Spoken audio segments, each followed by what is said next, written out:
Welcome to Ripple Effect. I'm Chris Byers of FORMSTACK. Today, we are digging into how the eduWeb Digital Summit was majorly impacted by the pandemic. eduWeb's Digital Summit is a week-long conference attracting over 500 attendees from across the globe. 2020 was to mark its 15th year of running, and as I'm sure you can imagine, everything that was planned had to pivot considerably to really go from that in-person event to online. And to share how this was made possible, we have Megan Miller, Chair of Operations, and Andrew Meyers, Program Chair. Outside of their work of eduWeb, Megan Miller is the Senior Integration Consultant at RHB, and Andrew Meyers is the Associate Director of Admissions of Hope College. With that background, let's find out how Megan and Andrew reimagined the eduWeb event. So tell us a bit more about eduWeb Conference and why it was started. So eduWeb is an annual international conference that we have for those who are in the industry of higher education marketing. We definitely have a strong emphasis on elements like social media, content marketing, web and mobile development and design, things like that. But we've been going since the early 2000s. We generally attract, a good 300 to 400 attendees each year. And it's a few days of breakout sessions, keynotes, a lot of networking. We're really focused on community development and in terms of building those relationships and that network as well. So you shared it as eduWeb. It sounds like I butchered it with eduWeb. Tell us the right way to say that so that everybody. There's a constant debate about that, and the finalized decision is that it is eduWeb. Just like if you were saying a university's domain, it would be .edu. I said it wrong for like 10 years.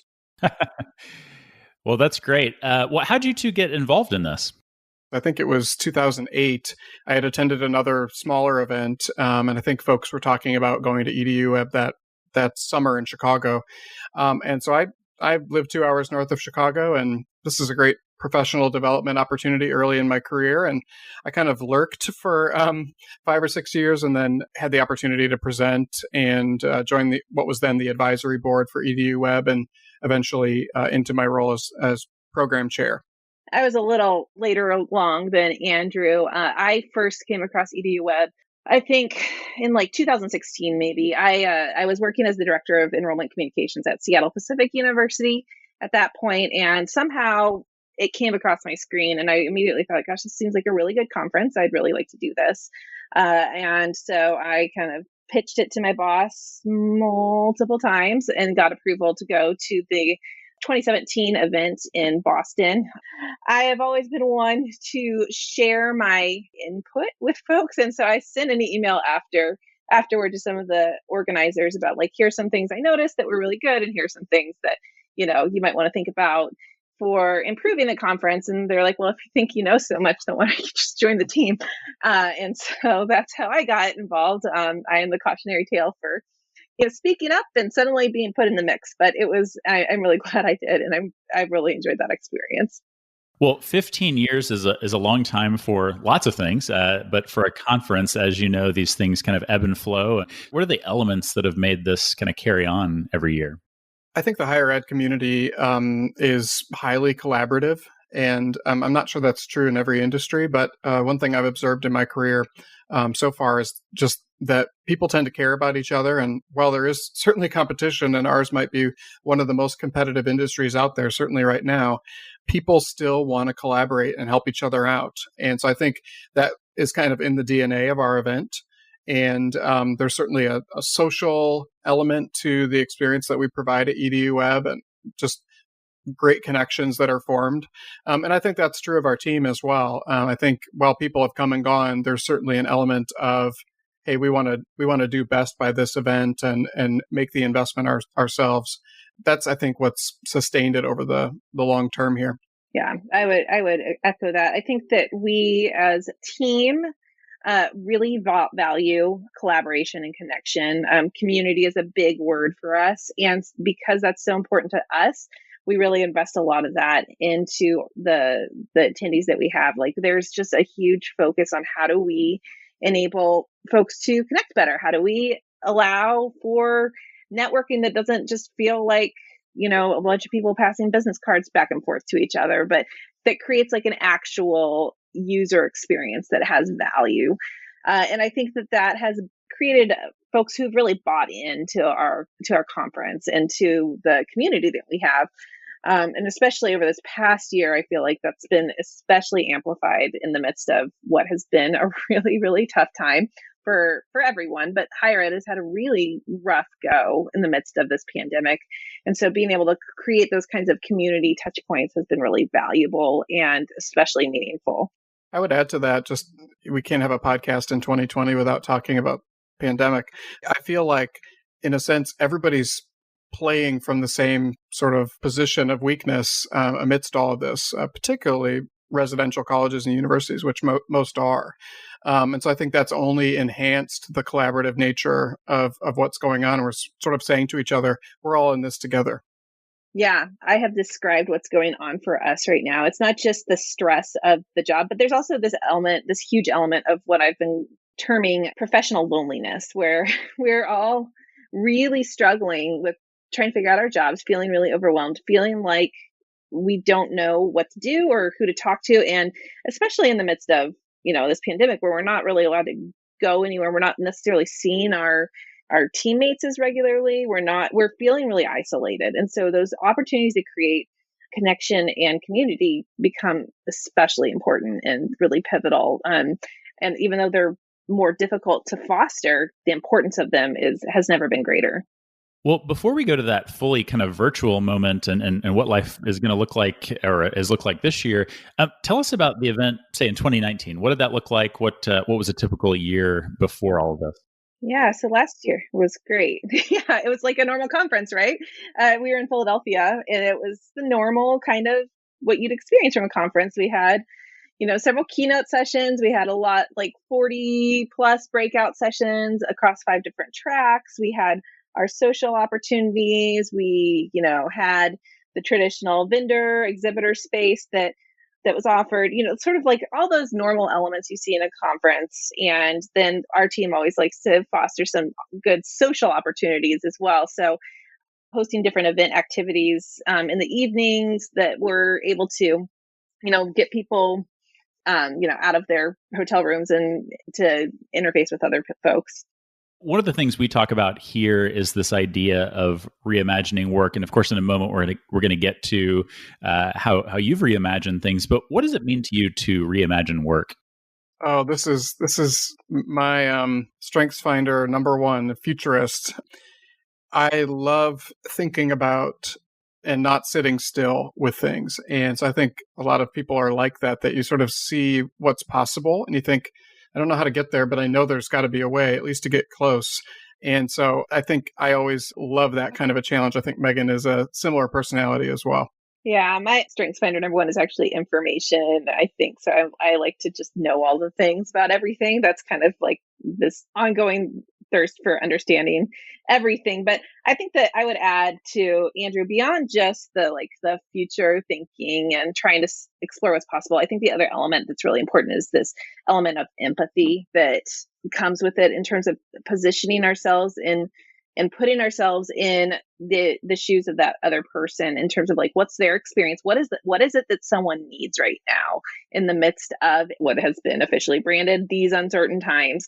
What are the things that we can be doing to serve other people? I'm a consultant, so I have to be really pretty client-centered with what I do, but also kind of trying to anticipate the needs of others. I've had a lot of conversations with folks about, what can we do to not necessarily create similar experiences for those we're working with, but to be able to at least create an experience that has value and that gives us something that we can come away with and feel like it was helpful and beneficial.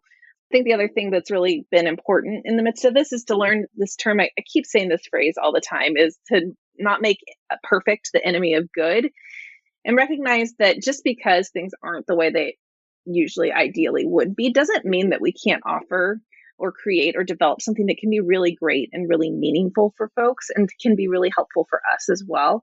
Being able to own that, yeah, things aren't ideal right now, kind of move past that phase of the stages of grief of, denial or whatever, and into sort of some trying to actualize what we can do and recognize that we can put a stamp of this is good and this is something that is important and there's value to it. And even though it's not what we originally envisioned, or it's not what I would have preferred to be doing, doesn't mean that it doesn't offer something that's really important and that's really something to be proud of and something to really lean into and further. I totally agree with that. I think, if anything, 2020 has taught us that it's really not about the cards that you're dealt, and it's not to minimize anyone's difficult experiences this year, but at the same time, it's how you play the hand. And I think that kind of being able to be adaptable is a good thing. I think you can do excellence, you can achieve excellence with what you have. So that's been kind of a big takeaway this year. Yeah, I can't tell you how odd it is that this year I've talked about, grief more in my work environment than ever, or at all. It was this odd, like I kept asking this question, what is this wet blanket that's on everything? And someone was like, oh, that's grief. I'm like, oh, okay. That's some insight for me. But I appreciate your thought that we still have this opportunity to overcome that and provide hope in a way. So tell us how you have reimagined the eduWeb conference. So we kind of, I'll say I went, myself and my fellow co-chair who I was working with sort of in the administrative oversight of this conference, kind of knew we were kind of keeping an eye on things for a while, knowing that things weren't looking good with this pandemic, that it, starts in January and it seems like, oh, is this going to be a blip on the radar or what's going on? And then seeing the intensity grow and recognizing that, okay, this is a big deal and this is likely to impact us. And what can we start doing to think through? I'm a project manager as well. And one of the things that's really big in project management is calculating your risks and identifying the risks and what your risk tolerance is and which risks need to be addressed versus which risks do you need to mitigate versus which ones do you just kind of say, I'm going to deal with the fallout once it gets here. And obviously you can't just deal with the fallout when it gets there, when it's a major international conference where you have people, trying to plan travel and everything.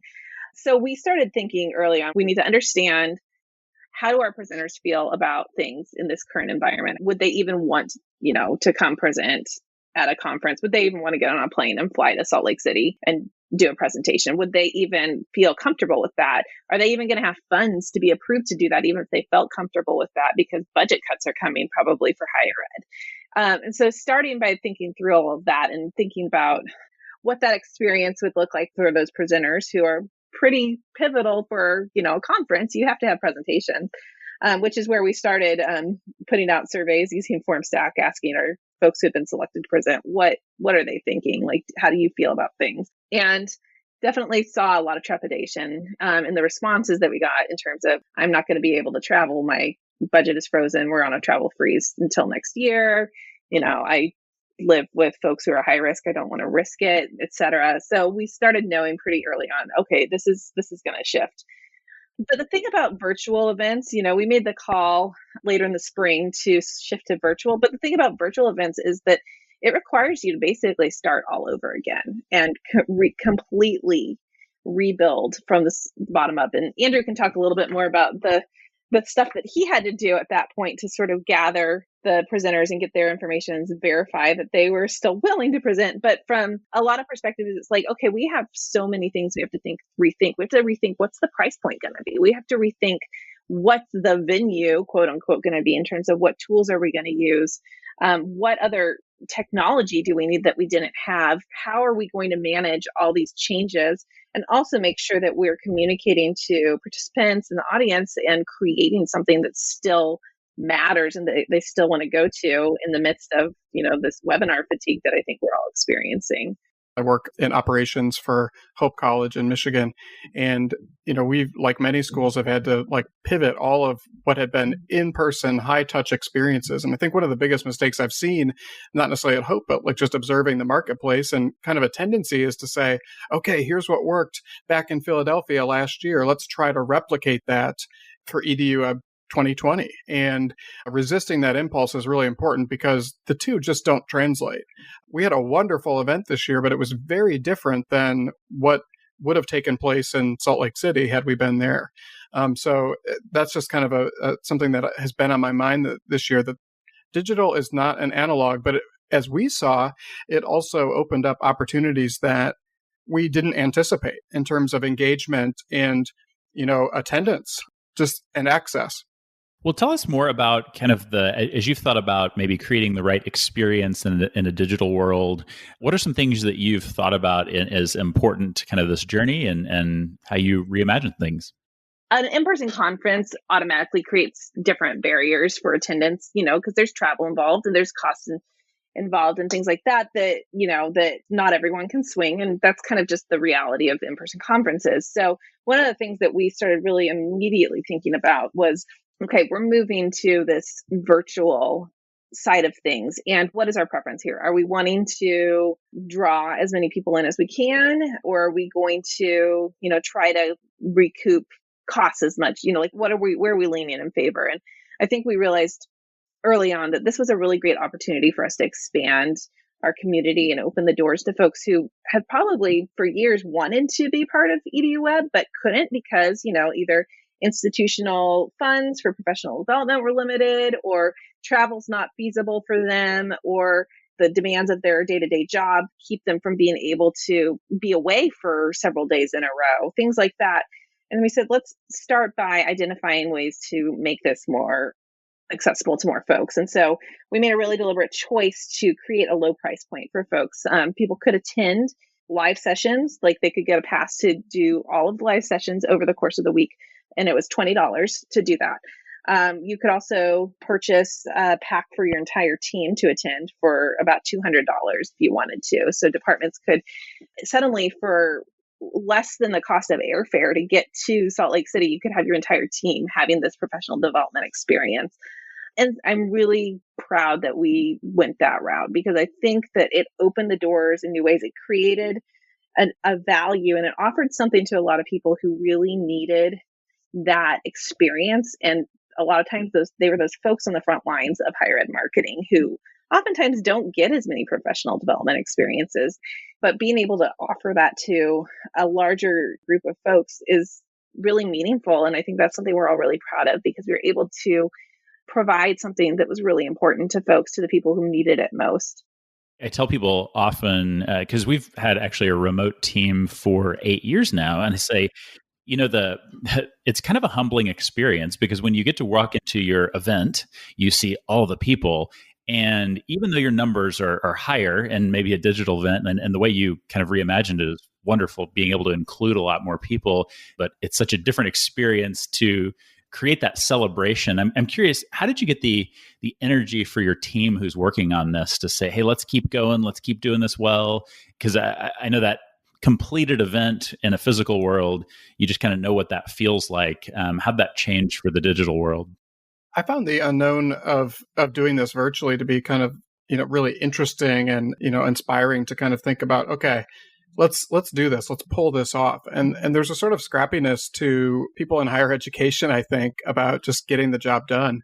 And so I think there was quite a bit of intrinsic motivation among the team to let's make this excellent. We were kind of, by the time that we were able to finalize our plans to go virtual, we didn't have a ton of time to regroup and do this.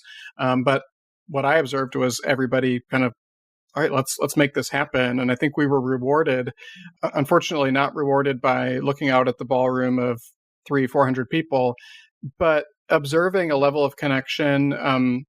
One unique dynamic of doing this online is that for our keynotes and breakout sessions, there was this really lively chat going on during those sessions and people communicating, as well as a continuation of what I've observed of the event in general, which is a really robust back channel on Twitter, just kind of talking. And then that invites people who aren't at the event or aren't participating to attend. I think one really interesting thing that kind of got us really fired up was there's people still buying tickets day 2, even day 3. And so they were seeing what was the chatter online and saying, I want to be a part of that. And you can't do that in a physical event. You can't hop on a plane and go to the event. So that was a really kind of rewarding aspect of the virtual experience. Yeah. And I would add to that in terms of like, how do you stay motivated? Because it's exhausting for sure. And one of the things that our team has done so well over the years is that we have gelled together really well. We really care about each other a lot. And I think that that team development is so crucial in these moments because we cared about each other's success. And so when, one of us was trying to get something done and we are feeling overloaded, like we automatically cared and said, there were a couple times I was like, someone needs to run through this thing with a vendor and I can't do it right now because I'm trying to manage this, that, and the other. And, someone would be like, oh, I'll hop in and help you out with that. That's no problem. And because we trust each other and care for each other so much, it creates that camaraderie that's so you can't manufacture that. It has to be built and developed. And so I think that that's the other thing that has been really important and really helpful is there's this mutual respect and appreciation for each other. And we want to see each other succeed. And we also don't want to let each other down. So that's really helped us to be really, Andrew said before, scrappy and resourceful with each other and be able to pull something like this off. I think the only other thing I would say is that we also are really good at communicating with each other. And our Slack channel was hopping all week long. That's for sure. I live on the West Coast. And so, I tried to be at my desk by like 7 a.m., but that's 10 a.m. for all those East Coasters. And so I'd get up in the morning and I'd have like 50 Slack notifications already. So we were definitely in regular communication with each other and really clear about what was going on, what we needed, and how we could help each other out. And that makes a huge difference in keeping us motivated and keeping us effective. I'd add, I just think it's wild to think, 5-10 years ago for sure, you couldn't have possibly have done this. And just amazing to think about the cadence of technology in the last 10 years and kind of think about where we'll be in 10 more years. But yeah, that aspect too of being like able to pull it off was really rewarding. We'll dig into that a little bit more because one of the things I think is really challenging in a virtual, remote, digital world is starting new projects, pivoting. The speed that you get out of what tend to be more maybe in-person interactions at times, I think gets lost or can get lost in a digital world. So yeah, tell us how you kind of made that pivot and got people moving in the right direction. I think one thing we didn't anticipate was in the week leading up to it, you sort of take some things for granted about being in person. For instance, I along with the track chairs, sort of manage all of the presenters, and we had, 40, 50 presenters, and we had to train them on the technology. And you don't have to train somebody to show up to a breakout room and hook up their computer and do PowerPoint. But there's a learning curve to any technology platform. And so we ended up doing a lot of, actually for basically every session, an individual training with the presenters. And that was really rewarding because it kind of put faces where, in the in-person event, we probably would not have interacted with all of the presenters. They would have just shown up, done their thing. We would have, kind of heard the feedback, but that ended up being a really positive aspect of this. I got to run quite a few of those trainings as well with folks, and being able to connect with those folks in advance and have like a little bit of a conversation and be able to, I think, help assuage some of their anxieties a little bit more because we are able to actually have conversations with them beforehand. I mean, I think people are anxious no matter what when they're going to give a presentation, but when it's in person, it's kind of like, okay, well, we'll see you 10 minutes before the presentation and we'll get you mic'd up. And there's not a lot of time to talk through it. But I think that was really, really helpful as well. It gave the presenters more confidence. It gave them more of a connection to us. And I think that is really beneficial in terms of continuing to foster those relationships, like I said, but helping those presenters to be as successful as possible because they are really what fuels this conference is that information that they're willing to share and provide. And so we want to make sure that they're able to be successful with that. Well, so you got through the event, you learned a lot, you no doubt asked your kind of attendees, what did you learn? How did you like? What does that kind of tell you about the future? What do you expect kind of going into next year? I think it has inspired us to rethink a lot of things for what we offer for our community, realizing okay, there are a lot of opportunities out there beyond just that annual conference that people are wanting and needing and that we can give them.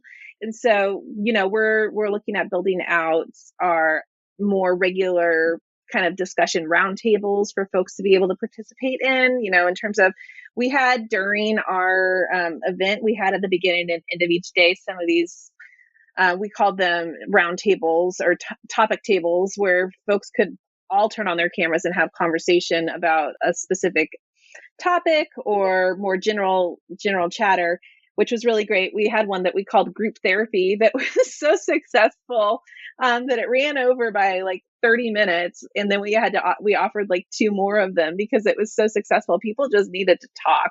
And so that kind of has made us realize, I'm like, okay, going forward, if we can facilitate opportunities for folks to have these conversations with others in their profession who are encountering some of the same challenges, that is meaningful and that's needed. So thinking about how we can do that, thinking about how we also can offer more regular communication and education throughout the course of the year so that we're not just a one hit a year conference that happens that's fun for a couple of days and then we go back to the real world, but where we can be more of a regular presence to provide professional development and provide community building and help folks explore new insights and develop more experience in things. I think that we're really excited to try to expand some of that based upon what we know. We're hopeful that next year we'll be able to be back in person. But things are really uncertain right now, and we don't know what things will look like even a few months from now. And the reality is like no one ever really does know what you hope for the best and you plan for that. But I think that this has taught us how to be more resilient and scrappy and thinking outside of the parameters we originally had and be able to pivot. Like you keep using the word pivot, learning how to pivot more effectively. I think many thought at the beginning of this year that it was sort of the demise of in-person events. And gosh, I really hope I get to go to that Billy Joel concert next year. But I think if anything, we're learning how to adapt to our current circumstances. And I think if we just keep doing things the same way every year, we never grow. And I think it's often these sort of drastic changes in our circumstances that force us to rethink things. And that ultimately, I think, can give us hope for the future. So I'm excited about that aspect of things. Well, I think you make a great point in this just thought that I think we all thought we had more control. We all thought we knew what was going to happen. And this is simply a reminder to us that that's really never been the case. We just thought it. And so keeping our mind open to new opportunities and new ways to think about things. I love that thinking. What is your number one piece of advice for embracing simplicity in particular in pulling off an event? I think, like I said before, that whole adage of don't make perfect enemy of the good. Like, don't be so focused on how things are supposed to be in your mind that you inhibit yourself from being able to do the things that you can do effectively. My husband is a clinical psychologist, and he always says he really hates the word should because it creates these sort of expectations of what you're not living up to or not doing that inhibit you from it's something that stunts your development instead of making you feel more inspired to move forward. So getting rid of that should in your mind and instead saying, what can I do? What are the opportunities that are there? Let me just kind of push out of my mind, this is what's supposed to be happening, and instead say, okay, this is my reality right now. And I can't do anything about the fact that it's not what I expected, but I can do something about how I respond. Because I think a lot of times what happens, the reason things get so overly complicated is because we're trying to replicate what in our minds we think things are supposed to be. And because the circumstances around that aren't ones that are favorable to things being that way, we're creating much more complexity for ourselves and really setting ourselves up for failure. So I would say the most important thing is to recognize that things aren't going to be always the way you expect them to be. And when you keep pushing toward that, even though it's been very clearly shown that there's a barrier in the way that won't be moving, you're just setting yourself up for exhaustion and complexity. You're more likely to be unsuccessful as well. It's easy to be overwhelmed when your circumstances change, and you have a hard time, defining really what's essential. I think about Greg McKeown's book, Essentialism, and the whole concept there is to do less, but to do it better. And I think we live in a time now where there is an infinite amount of information, infinite number of options and ways of doing things, and it can be paralyzing. And so I think to get down to what is essential and do that well, I think that's really what we did with our event, is decide, okay, what's the essence of this event? Let's do it really well in the online space. And I think we were successful with that. And maybe add to that, what is just a basic kind of go-to productivity tip that you share with people around you? Oh boy. Speaking the language, Megan. Yeah, Megan's saying don't open that can of worms. How much time you got? Because Andrew's going to talk for a while now.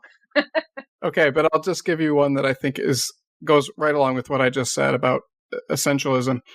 I think a to-do list can become kind of like what I just described, sort of paralyzing in its length. And so the number one advice is don't do a ton of things. Don't have a ton of things on your list for the day.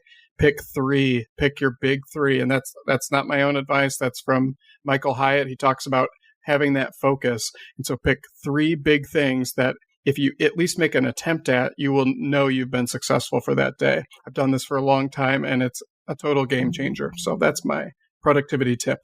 I would say along with that, I am a certified project management professional. And so there's a lot of body of knowledge around project management, specifically in terms of what's required to do that effectively. And I think the biggest thing about project management, and which feeds into our day-to-day as well, our regular operations, is that we have to make sure we control the scope of what we're doing.